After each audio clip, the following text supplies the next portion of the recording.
What's up, you guys? Today's warm-up, we're going for 5 minutes. We start with some inchworm press-ups, so we move to the back of our mat, fold forward, touch the ground, walk our hands out into a plank, do a push-up, and then we walk our hands back to our feet. Pretty standard there. If you do the push-up from your knees, that's always an option.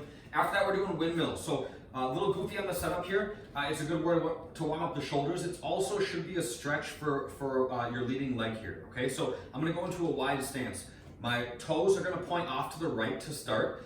My right hand goes inside my right hand, goes inside my right leg, and then my left hand points up towards the ceiling. So my toes are pointing to the right, so that hand is gonna go inside my leg, opposite hand is up. So all I'm doing is keeping my legs locked out as I push my hips back and gently slide my hand down my leg till I touch the ground or my ankle or whatever.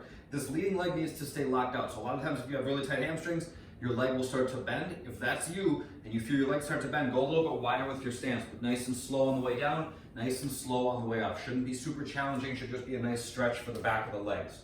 After that, we're doing bootstrappers, so we're gonna get into a squat stance. So feet at about shoulder width, I just sit down into the bottom of my squat. I grab my toes, then I'm just gonna lift my hips up and then sit back down. That's one, okay? Up and then down, nice and easy. And then we're doing jumping jacks. Pretty standard, you guys know jumping jacks. The workout today, we're gonna go for 12 minutes. Not a ton of complexity in this, which is nice sometimes. Sometimes it's just about just keeping moving, just getting sweating, don't gotta think too much, nothing too crazy. We're gonna be doing some, for the equipment version, we're gonna be doing mountain climbers, front rack lunges, and sit-ups. Not too crazy. So mountain climbers, we're gonna go to a plank.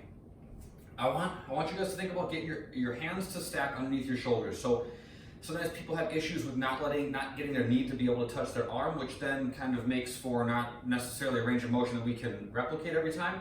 So we want to be able to have that point of reference. So if that's you, think about moving your hands back just 1 inch on the setup. So I'm gonna go to a plank right here. I touch my left knee to my left elbow, and my right knee to my right. If my hands are way out here, it's hard to touch, okay? So make sure that your hands are right underneath your shoulders at the bottom of each rep. After that, we're gonna do some lunge steps. We're gonna hold the dumbbells in the front rack. So I'll hold the dumbbells right up here on my shoulders, okay? I got one on each side.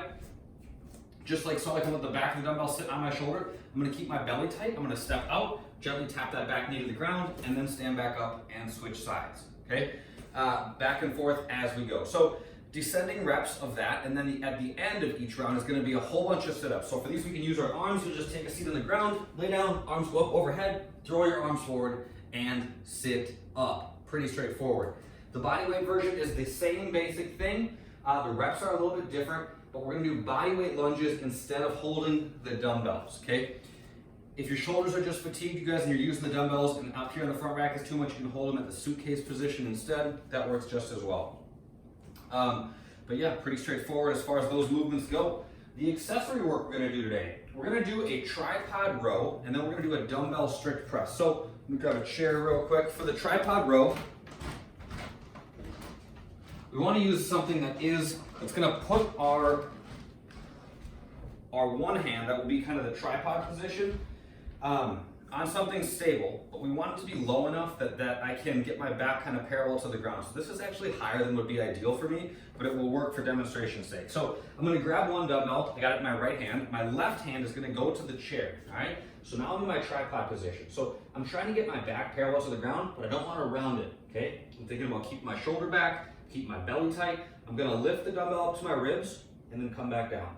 Lift up and then come back down. So nice and easy on the way up, nice and easy on the way down. Don't rush them. Aim for perfection as you do these.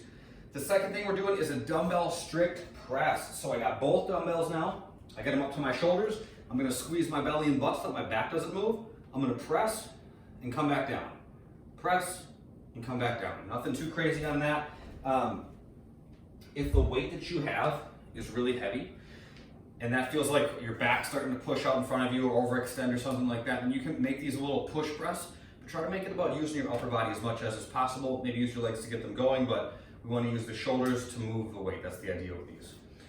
So 16, 12, 8 reps for that. So that means you'll do 16 tripod rows per side, switch sides, 16 on the other, and then you're going to do 16 dumbbell strict press, then 12, 12, 8, 8, and then you're done. The mobility is going to be a wide legs up the wall stretch for 6 minutes. Can't really demo this one very well in here. The idea is that you're going to lay on your back. You're going to scoot your hips up against the wall so that your legs are straight up vertical on the wall. Your butt should be touching the wall, so get all the way up there. And then you're just going to let your feet fall apart. Okay, so they just fall out to the sides. What we're doing here is we're looking to put a little stretch on the adductors. So this is a muscle that we don't get to work on loosening up that often, but it's something that we use when we squat, we do lunges, all kinds of stuff gets put to use. They get tight and they cause dysfunction just like any other muscle would if it was overly tight. So this is a good way just to kind of passively stretch them. What I want you guys to think about is as you're doing this stretch, let your feet go down 1 more inch every minute or so, okay? So it does not have to be like, don't go for the most intense stretch possible right away.